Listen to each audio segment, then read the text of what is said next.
Iran విదేశాంగ మంత్రి అబ్బాస్ అర్ఘాచి చేసిన ఒకే ఒక్క సోషల్ మీడియా పోస్ట్ శాంతి చర్చల వేళ ప్రపంచాన్ని ఉలిక్కిపడేలా చేసింది. ఇజ్రాయెల్, అమెరికా కలిసి తమ బుషెహర్ అణుకేంద్రంపై ఇప్పటికే 4 సార్లు బాంబు దాడులు చేశాయని ఆయన ఆరోపించారు. ఈ దాడుల వల్ల ఒకవేళ రేడియో ధార్మికత లీకైతే దాని ప్రభావం తమ రాజధాని టెహ్రాన్పై కాకుండా గల్ఫ్ దేశాల రాజధానులపైనే తీవ్రంగా ఉంటుందని ఆయన హెచ్చరించారు. ఈ అణుధూళి Saudi Arabia, UAE, Qatar, Kuwait వంటి దేశాల్ని నాశనం చేస్తుందని ఆయన పరోక్షంగా స్పష్టం చేసినట్టయింది. యుద్ధం ముగింపు దశలో ఇరాన్ ఈ అంశాన్ని ఎందుకు తెరపైకి తెచ్చింది? ఇది శాంతి చర్చల్లో తమ వాదనను బలోపేతం చేసుకునే వ్యూహమా, లేక నిజంగానే జరిగిన దాడిపై ఆవేదన?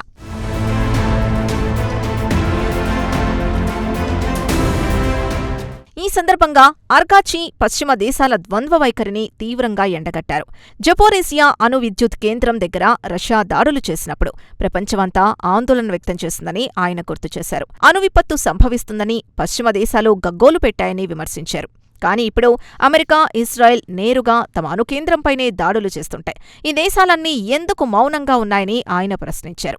ఇదే వారి పాశ్చాత్య కపటత్వమని ఆయన నిప్పులు చెరిగారు. ఈ ఆరోపణలు ఇప్పుడు కాల్పుల విరమణ చర్చల నేపథ్యంలో కొత్త ప్రశ్నలను లేవనెత్తుతున్నాయి. ఒకవేళ ఇరాన్ ఆరోపణలు నిజమైతే పశ్చిమాసియా ఒక ఊహకందని విపత్తంచున ఉన్నట్టే. అణు విద్యుత్ కేంద్రంపై దాడులు అంతర్జాతీయ చట్టాలను ఉల్లంఘించడమే కాదు, మానవాళి మనుగడతో చెలగాటమాడటమే. ఈ యుద్ధం ఇప్పుడు కేవలం 2 దేశాల మధ్య పోరాటం కాదు, ఇది మొత్తం ప్రాంతాన్ని అణు విలయంలోకి నెట్టే ప్రమాదకరమైన క్రీడగా మారుతోంది. ఈ ఆరోపణలపై అమెరికా, ఇజ్రాయెల్ ఎలా స్పందిస్తాయి? కాల్పుల విరమణ ఒప్పందంలో ఇలాంటి దాడులు పునరావృతం కాకుండా ఎలాంటి హామీలుంటాయి?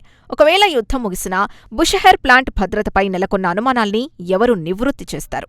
ఇప్పుడిప్పుడే శాంతి పవనాలు వీస్తున్న వేళ ఈ అణు హెచ్చరికలు రాబోయే రోజుల్లో ఎలాంటి పరిణామాలకు దారితీస్తాయో వేచి చూడాలి.